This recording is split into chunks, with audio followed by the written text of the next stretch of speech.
Yo, this is Feed. I'm Miyuki and this is Sean Burns, restaurant owner, alcohol enthusiast, and my boss. What's up? Kia ora, how are you? So I thought since I know you already, kind of,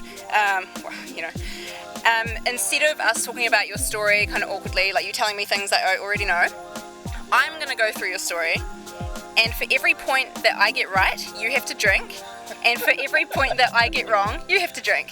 Are you down? I'm in. Good, because the cue cards say that you have to agree. You grew up in Wellington. Your mother's Malaysian and she's fabulous. Your dad is white as fuck. I don't know why, but you decided to go to uni in Palmy. You've got a degree in business. After getting your degree, you opened a restaurant on Featherston Street in Wellington with your sister. Oh, you missed one. Oh, fuck. I opened a cafe with my sister in Thornton Key called the Bullstool Cafe. Then I went to Featherston Street with my mum and two business partners. Damn it. Got rid of my sis, got my mum in. Gotcha. Did not know that. Have you had a drink? Yes, I can have another one. Okay.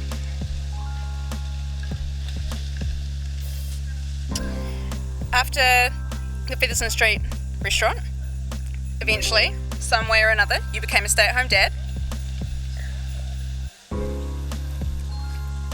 And then after that, eventually, you moved to Hawke's Bay. You worked at... Wrong order. Ah, Moved to Hawke's Bay first, then became the same home dad. really? God damn it. Okay, so, restaurant Wellington, came to Hawke's Bay, stay-at-home dad, then you worked at the farm in Craigie, order non-specific, so you can drink, and then you opened Milk and Honey. Correct. How many years you got? There's two more of these. Okay, so I actually learned more than I thought I would just then. Tell me something I don't know. Tell you something that I don't know. I was always very tall for my age, as you can tell. You know what's funny? So was I. And I've been to Malaysia twice. Need to go more. I've been to Malaysia once, so it's half the amount of times. Twice. Okay, so, back to your business degree. This house is pretty nice. Have you ever thought about how much nicer of a house you could have if you'd follow through on your initial finance dreams? Never. No. Once I make a decision, go with it. I would have turned into a wanker if I'd turned into a banker. So I'm very happy to stay on hospo. Keep smiling. You don't wish you had a boat? No, my friends have got boats, I just use those. Okay, so if business people are called suits, should we be called aprons? No, I think we should be called street. Street. Street. Explain. Because we get to wear street clothes, we get to wear whatever we want, you know. It's about comfortable. Well, we do, but not all workplaces do.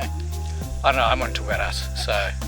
And hence why we never wore aprons at our place, because I don't like them. They're restrictive, they're quite formal, I can see what people do, but it's just not for me.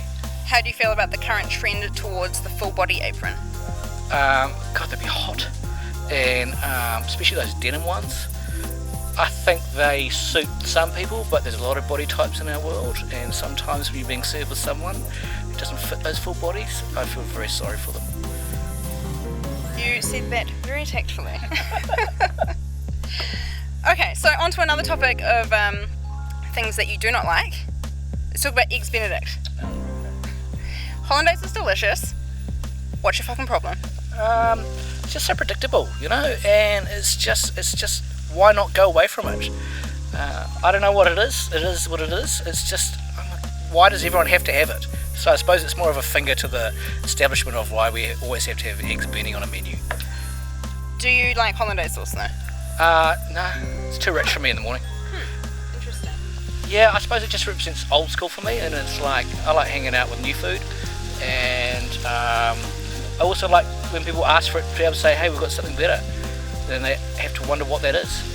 With that in mind, should we stop serving bacon and eggs? No, I think when you fuck with people in the morning, you can only go so far. And we've learnt from other restaurants that if you try and push them into a certain corner, they often come out fighting. So I think you've got to stick with some staples. Got it. Okay, and now on to your tattoos. So some people get to a certain age in life and they buy a European car or they buy a boat. You got some very cultural tattoos. Can you tell me why? And can you tell me how often do you get mistaken for an Islander or a Māori because of them? Firstly, I've always been mistaken for an Islander or a Māori. I think that's how you laugh. Yeah, and I think because if you're a brown fella in New Zealand, that's just an assumption rather than maybe thinking outside the box. I got them, I don't know, I was thinking about it for a long time, but I really wanted a piece of work that fitted what I wanted, and I could never find anything. And then moved to Rarotonga for a while, over a year period, and it just all made sense. The culture over there is very much about expression of story through skin art, and I got to know some tattoo artists, and it was all just lining up, so it was, why not? So I went and talked to some guys, and their ideas are the same as mine, and so off we went. It was just right place, right time, I think, more than anything else. And now I sort of see myself as, I can't imagine my skin without them. So that's where I'm at. And what do you think of when you see them?